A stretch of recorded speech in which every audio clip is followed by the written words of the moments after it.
काय दुटप्पीपणा आहे ना. देवाच्या नावाने अक्षरशः बाजार मांडलाय. लालबागचा राजा मुंबईतलं सगळ्यात प्रसिद्ध मंडळ, जिथे अगदी प्रत्येक सेलिब्रिटी असेल, नेते मंडळी असतील, आवर्जून हजेरी लावतात आणि भरभरून दान करतात. सगळ्यात जास्त देणगी मिळतं असं मंडळ म्हणजे लालबागचा राजा. आणि आज त्याच लालबागच्या राजाच्या मंडळाने अतिशय निंदनीय कृत्य केलंय. मुंबईमध्ये मराठा बांधवांचं आंदोलन चालू आहे आणि तिथले आंदोलन करते लालबागचा राजा अन्नछत्र मंडळामध्ये जेवायला यायला नको म्हणून त्यांनी आज त्यांचं अन्नछत्र मंडळ बंद ठेवलं. अरे, जनाची नाही तर मनाची लाज वाटली पाहिजे.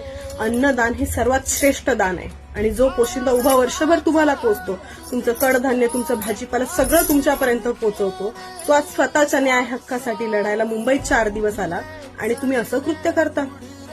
आणि सरकारचाही रडीचा डाव बघा. जिथे मराठा बांधव थांबलेत आझाद मैदान, तिथल्या आजूबाजूच्या परिसरातली सगळे हॉटेलं बंद ठेवली. खाऊ गल्ली जी अगदी प्रत्येक गरीबाला खिशाला परवडते ती बंद ठेवली. पण मराठा बांधवांना फरक पडत नसतो. ते रस्त्यावर, गाडीमध्ये, स्टेशनवर जिथे जागा मिळेल तिथे स्वतःचं जेवण बनवून जगतायत, खातायत, राहतायत.